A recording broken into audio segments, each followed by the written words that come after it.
Όπως ξέρετε, η Εκκλησία μου εμπιστεύτηκε έναν τομέα που είναι σε εξέλιξη, θα έλεγε κανείς, αλλά είναι και πολύ βασικό για την Ελλάδα μας, για την εν γέννη πατρίδα μας, για το έθνος μας. Αυτό είναι το Γραφείο Θρησκευτικών Περιηγήσεων που προείσταμε 5 χρόνια πλέον τώρα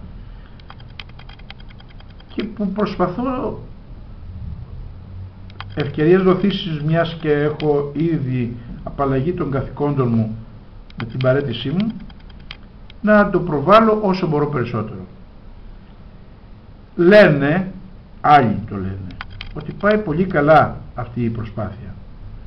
Αυτό ισχυρίζεται και η κυβέρνηση δια της Υπουργού και του Γενικού Γραμματέως. Εγώ δεν μπορώ να το κρίνω αυτό. Εκείνο που ξέρω είναι ότι προσπαθώ. Έτσι το τελευταίο εξάμηνο, θα έλεγα, πήγα τον Ιούνιο στην Κίνα, Πεκίνο και Σανγκάι. Είχαμε εκεί συμμετοχή σε μία έκθεση. Είχαμε στη Σανγκάι επικοινωνία με τους tour operators και με τους δικούς μας, οι οποίοι συναντηθήκαμε στο Γενικό Προξενείο, και στη συνέχεια είχαμε και άλλες ευκαιρίες.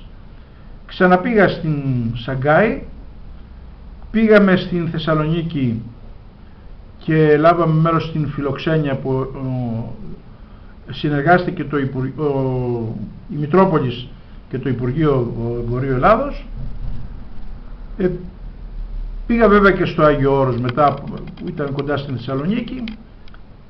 Πήγα και στην Κωνσταντινούπολη και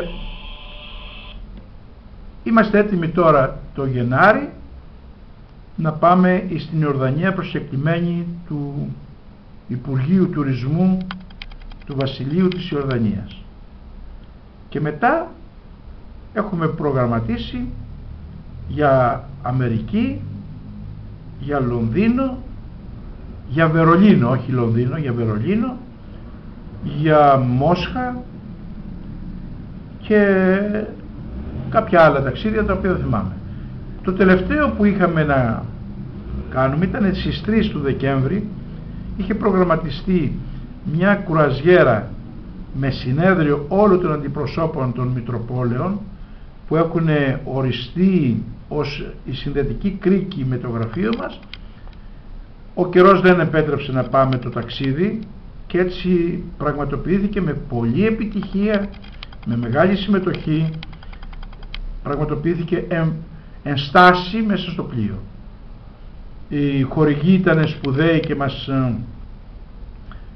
Ιδραϊκή, μια εταιρεία Ιδραϊκή, οι οποίοι μας περιποιήθηκαν υπερβαλλόντος, και έτσι προχωράμε τώρα στην διαδικασία της προετοιμασίας των άλλων ταξιδίων που έχουν ενδιαφέρον για την Ελλάδα μας. Πιστεύω ότι κάνουμε ό,τι μπορούμε για να ανταποκριθούμε στην εμπιστοσύνη της Εκκλησίας μας.